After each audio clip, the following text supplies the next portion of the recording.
When will there be peace in Manipur? This is a question that is very, very concerning. The Honorable Prime Minister doesn't seem to care. He doesn't want to visit Manipur. What is the fear about? He's the Prime Minister of the country. If he goes there, people's confidence will be restored.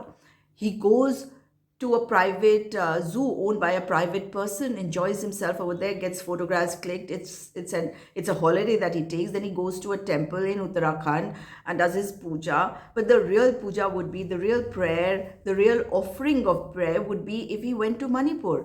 And peace would be restored if the Prime Minister speaks to the people. On the 8th of March, what has happened in Manipur is a matter of concern, because even though Mr. Biren Singh stepped down from the chief ministership, we haven't seen any positive steps taken by the government of India or the government of Manipur. But Manipur government is incapable of doing it. It has to be the government of India which has to step in to build confidence, because everybody who belongs to Manipur, belongs to India, is our sister or our brother.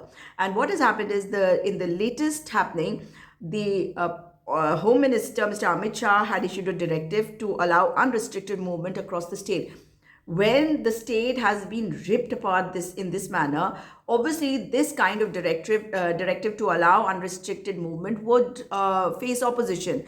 And Kangpokpi district saw the Kuki Zo community come out onto the streets and protest, and therefore there were clashes with the security forces, and normal life therefore was disrupted in the Kuki-Zo dominated areas, as a huge crackdown was unleashed by the security forces on the demonstrators who were blocking the roads. The ITLF, that is the Indigenous Tribal Leaders Forum, has extended support to the people who came out to protest against this directive. And I quote the ITLF, quote unquote, "We respect everyone who came out to protest yesterday." Now, security forces have been reinforced in Gamgifai and other sensitive areas along NH2, that is the Imphal Dimapur road. Dimapur is in Nagaland, in order to maintain law and order. But the police has also said that 27 security personnel sustained injuries when protesters pelted stones,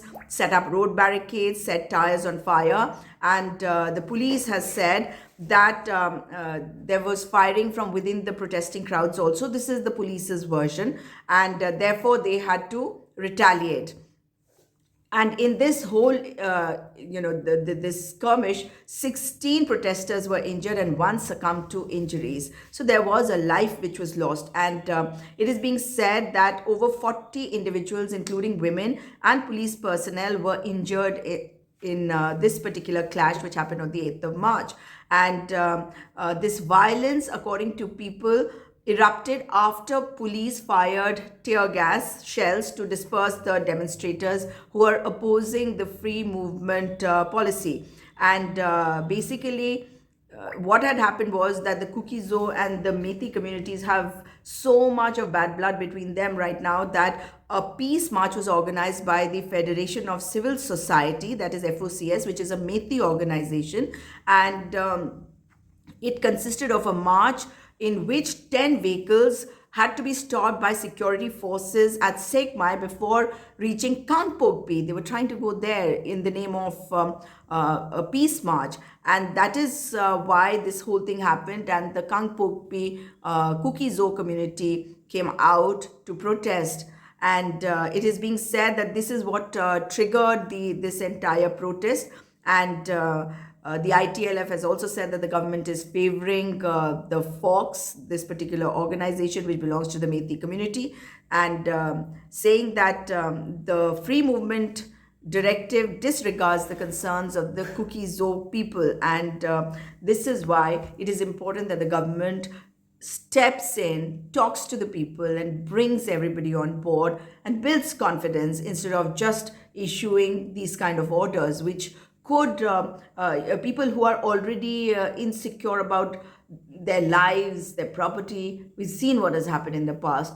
And if the government issues an order of this kind, there has to be some kind of confidence building measures which are undertaken, and nobody should be allowed to organize a peace march at this particular time, going into the area of another community with whom you have been having these problems. So I don't know what is happening, but the Prime Minister, of course, needs to take out time from his holidays, which he's been taking, whether it is to a temple in Uttarakhand or to a private zoo of Anant Ambani's. It is important that he goes to Manipur now. Manipur needs the Prime Minister of India. Do share this video and do comment and let me know what you think about this whole issue. How we can bring peace to our people in Manipur, whichever community they might belong to. They all are Indians. And nobody needs to be favored. Everybody needs to be looked at with the same eye, should be kept at the same level. That is what India is about.